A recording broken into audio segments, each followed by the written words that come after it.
Donc là, nous sommes le, nous sommes le lundi 16 janvier 2023 et il est 15h29. Je viens de raccrocher là avec un client et donc voilà, qui m'a informé de la fin de contrat, en tout cas qu'ils ont envoyé une lettre pour m'informer de la fin du contrat d'intervention. Et donc voilà, mais en fait la lettre, comme c'est une lettre recommandée, la lettre recommandée n'est valable qu'à partir du moment où moi j'en accuse réception. Bon, c'est pas voilà. Et à partir du moment où moi j'en accuse réception, donc demain j'irai chercher la lettre donc à partir du moment où j'aurai signé moi le bordereau, juridiquement, c'est à partir de cette période-là que ça court. Ça ne court pas à partir du moment où la lettre arrive à la poste. Sinon, sinon tu le déposes, tout le monde le dépose à la poste et puis on se considère que c'est valable. Donc non, c'est à partir du moment où la personne, le destinataire, la destinatrice accuse réception de son courrier que c'est valable. Et donc voilà. Bon, c'était un tout petit site, hein. Donc il faut que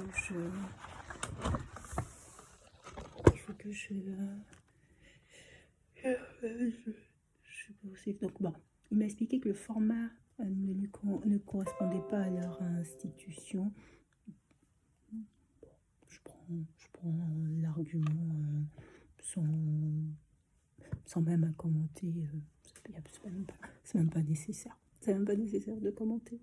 On part sur une démarche où on est face à un client et le client face auquel je suis. D'ailleurs, j'ai pas fini mes vidéos sur la refondation. Il faut que je poursuive. Face à un client, le client pour qui donc je suis amenée à faire des interventions, souhaite interrompre des interventions. Il est en droit de vouloir interrompre les interventions. Bon, je pense qu'il y a un autre motif que celui qui m'a été indiqué, mais bon, le travail a été fait. Voilà. Il n'y a pas du tout je pense qu'il avait son motif à lui autre. Voilà. Et en plus, c'est un site sur lequel bon, j'ai intervenu, mais comment dire ça, le recrutement s'est fait par une autre directrice, et pas par le chef de service. Donc, il avait peut-être pas suivi. Bref, ce n'est pas grave. Quand c'est comme ça, il faut tout revoir, tout réorganiser, et puis voilà. Ça va me laisser de la disponibilité. Et bien cette disponibilité là, en termes de temps, me faut trouver un autre client. Et c'est donc ça l'objectif à regarder.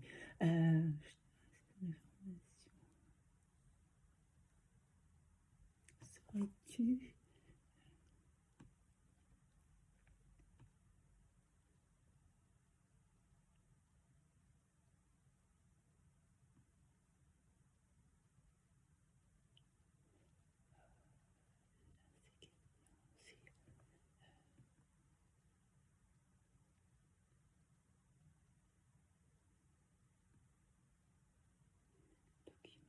que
Donc,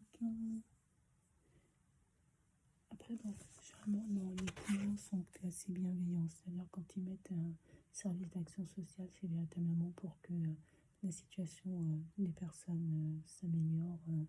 Et donc, voilà. C'est rare de trouver des clients qui vont nous dire non, moi je veux que vous interveniez que dans ce domaine-là. C'est très rare. Généralement, les clients sont véritablement dans une volonté à ce que les personnes la situation des personnes puisse s'améliorer. C'est évident que si pour des personnes notamment qui sont en situation de handicap, si les conditions de vie ou de logement ne correspondent pas à ce qu'il leur faut comme conditions de vie et de logement, ça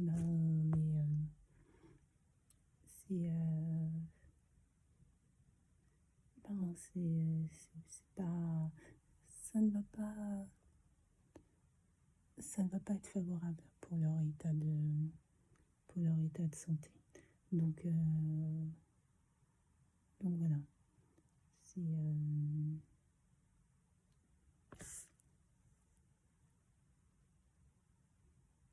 Bon, on ne peut pas transmettre une petite information sans transmettre toutes les informations. Toutes les informations, c'est aussi transmettre, faire émerger des problématiques auxquelles les personnes n'ont pas forcément pensé.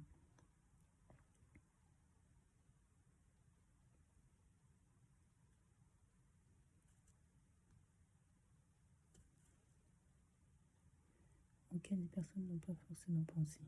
Donc voilà. C'est tous ces aspects-là à prendre en compte. Et quand on est comme ça, où les clients, je dirais, limite les possibilités d'intervention, bon, ça peut être problématique. Ça peut être problématique parce que voilà, parce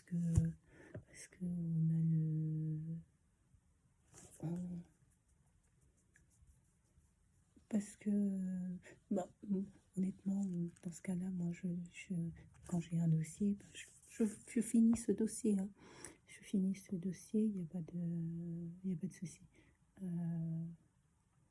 C'est pour ça que je tenais à voir c'est pas mon client direct, mais en partie, je tenais à l'avoir au téléphone parce que notamment, je pense qu'un client heureux, c'est un client qui paye rapidement, qui paye facilement. Et j'ai bien fait de l'appeler parce que bon, ça lui aura permis de m'indiquer donc la volonté de sa part de vouloir arrêter le contrat. Entre-temps, bon, le travail en lui-même est fait. Hein.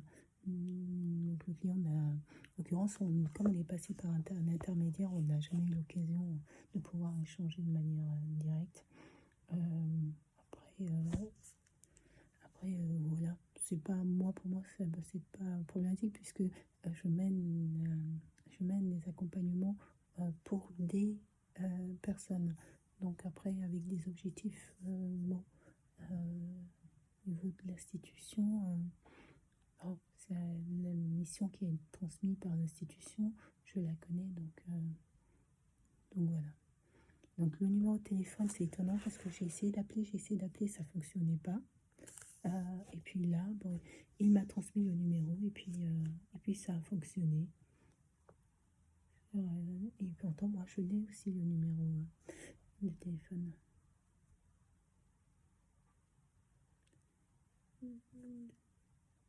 Donc voilà.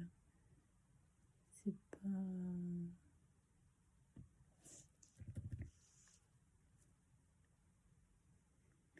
Le risque, je pense, c'est lorsque, par exemple, le client attribue un trop faible nom ou peut mettre en difficulté l'assistante sociale, dans ce sens où soit le volume d'heures qui va être proposé ne correspond pas aux besoins réels. Et donc, comme il y a plus de besoins que le volume proposé, et ben ça pose souci. Donc ça veut dire que soit le client accepte d'augmenter son volume d'heures, soit il faut que moi je puisse orienter vers d'autres services. Ou quand, par exemple, là, je suis dans une institution où le client va donner pour instruction de ne pas faire de visite à domicile ou de ne pas faire de visite à domicile ou de ne pas travailler hors du temps de permanence. Or, ils me font venir des personnes qui ne sont plus dans l'entreprise parce qu'ils sont soit en arrêt de travail, soit qui ne sont pas dans l'entreprise. Donc, si les personnes ne sont pas dans l'entreprise, ils ne peuvent pas être présents lors des permanences. Ce qui veut dire que je peux mener des actions durant des permanences qui vont être téléphoniques durant la permanence. Mais s'il y a nécessité de rencontrer les personnes de visu, ben, je suis embêtée. Donc ça pose de véritables, pour moi, ça pose une grande problématique parce qu'en fait, je trouve que le client me met en difficulté puisque je n'ai pas les moyens, en fait, derrière, de pouvoir faire le travail. Ce qui veut dire que je dois orienter vers des instances, m'appuyer sur des réseaux, c'est-à-dire les assistantes sociales au milieu hospitalier, les assistantes sociales à la sécurité sociale, pour pouvoir faire ce travail, parce que moi je pourrais pas mener ce travail puisque je suis contrainte par les instructions qui m'ont été données. Et donc en fait, si vous voulez, bon, la situation, puisque je l'ai et que j'ai déjà entamé l'accompagnement, je vais poursuivre l'accompagnement. Mais sur une autre situation, je dirais non, que le travail ne me semble pas réalisable en tant que ça. Ou dans ce cas-là, il faut clairement prévenir les personnes, parce qu'en fait, que ça va être de l'orientation et simplement du conseil, que ce sera principalement de l'orientation et du conseil. Donc voilà.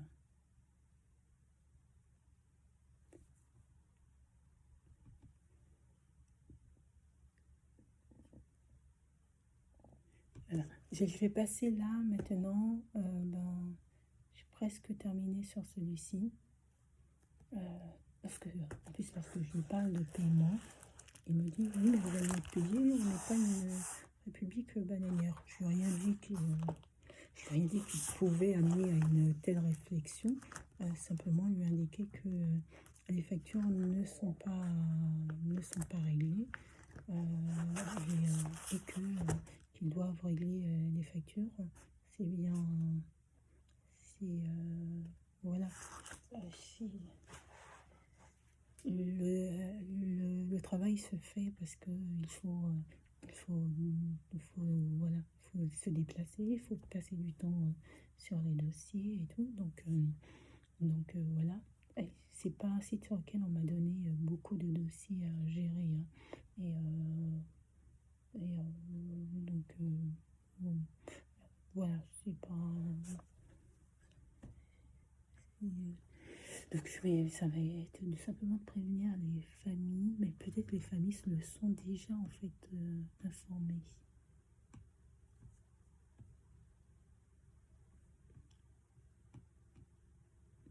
J'ai des petits documents à récupérer et puis voilà. Je passe sur un autre site là maintenant, d'autres dossiers, je veux dire.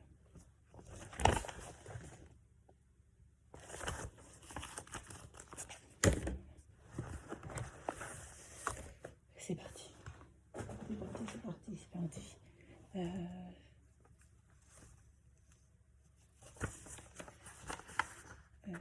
ici, je suis embêtée pour un découpé.